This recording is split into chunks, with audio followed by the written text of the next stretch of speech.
नमस्कार दोस्तों, स्वागत है आप सभी का। और आप सभी के लिए डेली क्लास चल रही है रेलवे ग्रुप डी एनटीपीसी की। जिनको डेली क्लास नहीं मिलती शाम को 8:30 बजे, वो मैसेज कर सकते हैं इस नंबर पर, है ना।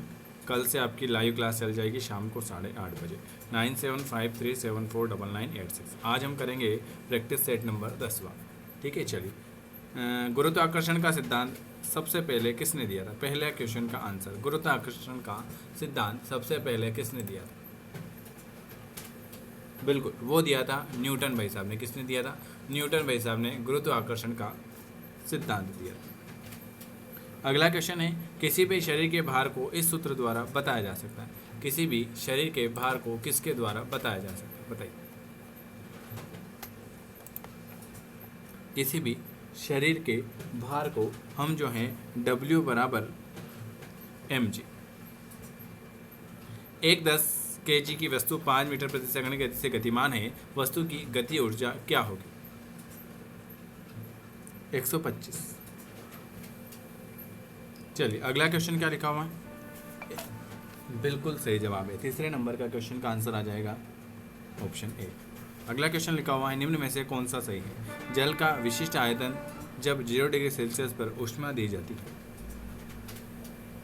तो जल का विशिष्ट आयतन जब 0 डिग्री सेल्सियस पर ऊष्मा दी जाती है तो पहले घटता है और फिर बढ़ जाता है। चलिए, अगले नंबर का क्वेश्चन क्या लिखा हुआ है?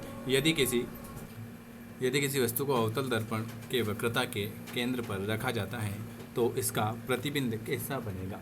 इसका प्रतिबिंब वास्तविक और समान आकार का बनेगा। वास्तविक और समान आकार का बनेगा। चलिए, अगला क्वेश्चन क्या लिखा हुआ है आपके सामने?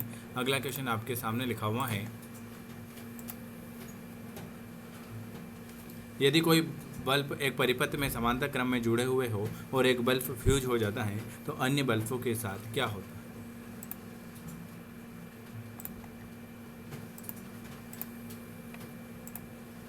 यदि कोई बल्ब एक परिपथ में समांतर क्रम में जुड़े हो और एक बल्ब फ्यूज हो जाता है तो अन्य सभी बल्ब जलते हैं। अगला क्वेश्चन क्या लिखा हुआ है? शब्द रडार किसमें व्युत्पन्न है? शब्द रडार, रडार का full form. Very very good, radar. Radar जो हो जाएगा 7 नंबर का। शब्द रडार 7 नंबर का बिल्कुल आ जाएगा option D, radio detection and rank. सामान्य रूप से एक उदासीनीकरण अभिक्रिया को किस रूप में लिखा जाता है? सामान्य रूप से एक उदासीकरण अभिक्रिया को किस रूप में लिखा जाएगा? क्षार प्लस अम्ल और लवण प्लस जल।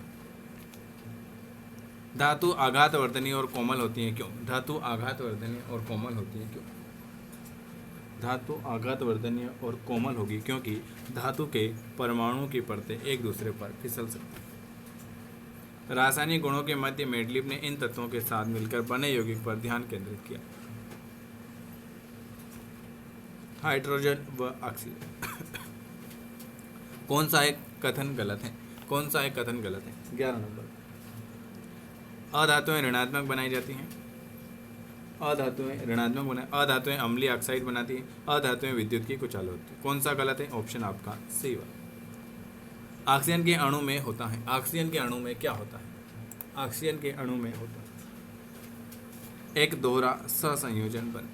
ऑक्सीजन के अणु में क्या होता है? एक दोहरा सहसंयोजन बंध। चलिए, अगले नंबर का क्वेश्चन,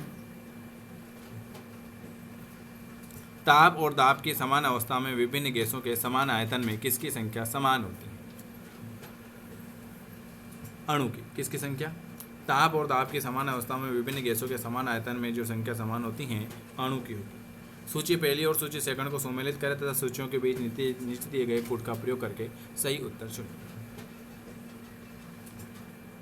2 3 4 1 क्या आ जाएगा?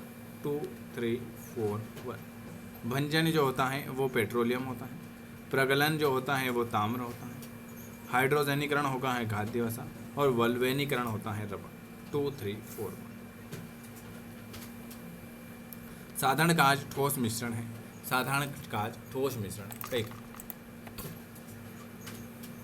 सिलिक, सोडियम सिलिकेट और कैल्शियम सिलिकेट।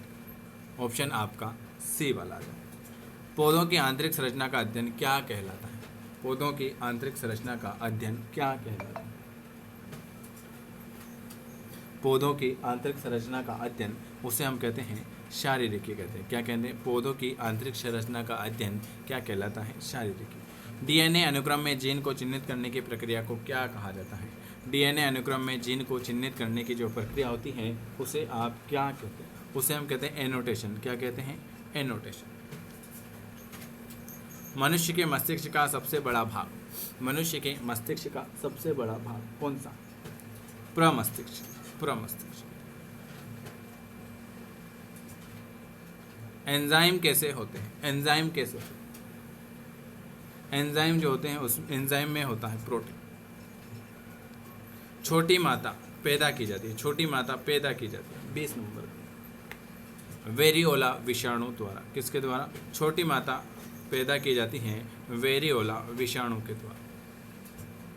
मृदा अपरदन रोका जा सकता है, मृदा अपरदन किससे रोका जा सकता है? मृदा अपरदन रोका जाता है पेड़ लगाकर। गोल्डन चावल का एक प्रचुरतम स्रोत। देखो वीडियो पसंद आता है तो आपको लाइक करना है, चैनल को सब्सक्राइब करना है और अपने दोस्तों को शेयर करना है, और हमसे जुड़ना चाहते हैं तो दिए नंबर पर व्हाट्सअप कर दो। ए वाला विटामिन ए। द्विबीजपत्री पौधा है, दो बीजपत्री पौधा है किसमें? शकरकंद का बेल में। शकरकंद के बेल में क्या है? दो बीजपत्री पौधा। पंचकार्ड को कहा जाता है, पंचकार्ड को क्या कहा जाता है?